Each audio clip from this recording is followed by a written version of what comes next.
नमस्कार दोस्तों, स्वागत है आपका मेरे YouTube चैनल दर्पण में। मैं रोहित आपका स्वागत करता हूं। जैसा कि आप जानते हैं दोस्तों, जब से लॉकडाउन स्टार्ट हुआ है, इंटरनेट की जो मांग है वो बढ़ चुकी है। और हम ये भी जानते हैं कि जब से हम लोग वर्क फ्रॉम होम कर रहे हैं, तब से जो है हम लोगों ने इंटरनेट लगाया हुआ है।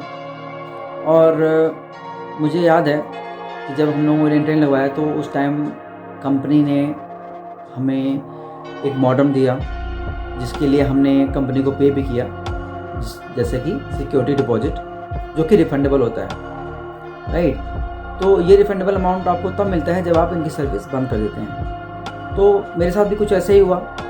सितंबर में मैंने जो है इनकी सर्विस बंद कर दी, क्योंकि मुझे रीलोकेट होना था और इनका जो कनेक्शन है वो ट्रांसफ़र नहीं होता है, तो मुझे दोबारा से ही इन्हीं का कनेक्शन दोबारा लेना पड़ा। तो मैंने टाइम रहते जो है इनका जो मॉडेम है वो टाइमली जमा करा दिया, और कंपनी ने मुझे कहा कि 90 डेज़ के अंदर आपका रिफ़ंड आ जाएगा। और यकीन मानिए दोस्तों, आज 4 महीने हो चुके हैं और अभी तक जो है रिफ़ंड नहीं आया। इसके रिगार्डिंग मैंने जो है कई बार कंप्लेन किया इनके नोडल ऑफिसर, एपलेट ऑफिसर, इनके कस्टमर केयर, यहाँ तक कि मैं कंज्यूमर हेल्पलाइन पे भी मैंने कंप्लेन किया, वहाँ से भी मुझे कोई जवाब नहीं आया। तो बड़ी हैरानी की बात है कि ये कंपनियां हमारे पैसों से ऐश कर रही हैं। सिक्योरिटी डिपॉजिट के नाम पर ये लोग पैसा जमा करा लेते हैं, और जब देने की बारी आती है तो नहीं देते हैं। तो ये गलत है बिल्कुल भी। और मुझे हैरानी इस बात की भी होती है कि इन पर कोई लगाम नहीं लगाता है, कोई गवर्निंग बॉडी बनी नहीं है कि जो इन पर लगाम लगा सके। अब हम इन पर कैसे बचें, इसमें बचने का तरीका क्या है?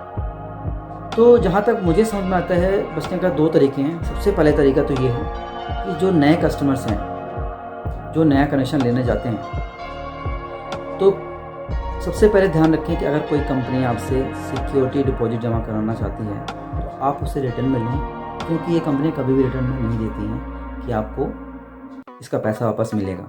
ठीक है, तो रिटर्न में लीजिए। दूसरी चीज़, जो एग्जिस्टिंग कस्टमर्स हैं, अब किसी न किसी कारणवश हो सकता है उनको सर्विस बंद करानी हो, ठीक है, तो वो क्या करते हैं, वो जमा करा देते हैं मेरी तरह, जैसे मैंने जमा करा दिया, और अब मैं वेट कर रहा हूँ रिफ़ंड का, जो कि अभी तक नहीं आया है। तो बेटर यही है आप जो डिवाइस आपने जिसके लिए पैसा दिया है वो आप उन्हें वापस ना दें, क्योंकि वो यूजेबल होता है, आप कभी भी यूज़ कर सकते हैं। हाँ, अगर कंपनी आपको हैंड टू हैंड पैसा प्रोवाइड करती है उस सिक्योरिटी डिपॉजिट को, तो आप दे सकते हैं, अदरवाइज़ उसे अपने पास रखिए, मत भेजिए, ठीक है, मत जमा कराइए, क्योंकि कोई गारंटी नहीं है कि वो पैसा आपको दे। ठीक है, तो ये 2 तरीके जो मुझे समझ में आया, और मेरा संघर्ष तो अभी तक जारी है। मैं हार नहीं मानूंगा, क्योंकि मुझे दिखाना है कि ये कंपनियां चोर हैं, फ्रॉड हैं ये सब। ठीक है, लोगों को बेवकूफ़ बनाती है, लोगों का पैसा खाती है। इन लोगों को शर्म नहीं आती कि पैसे किस तरह से आते हैं। हमारी मेहनत की कमाई जो है ये लोग अपने अंदर रख लेते हैं, तो ये बिल्कुल भी बर्दाश्त नहीं है। तो मैं आप लोगों से यही रिक्वेस्ट करूँगा कि आप लोग सतर्क रहिए, ठीक है, और कोशिश करेंगे जो है इनके झांसे में ना आए, ठीक है। और बस यही था जो मुझे शेयर करना था, ठीक है। तो आशा करता हूँ कि आप लोग मेरी इस बात को समझेंगे, और अपना बहुत बहुत ध्यान रखिए। नमस्कार।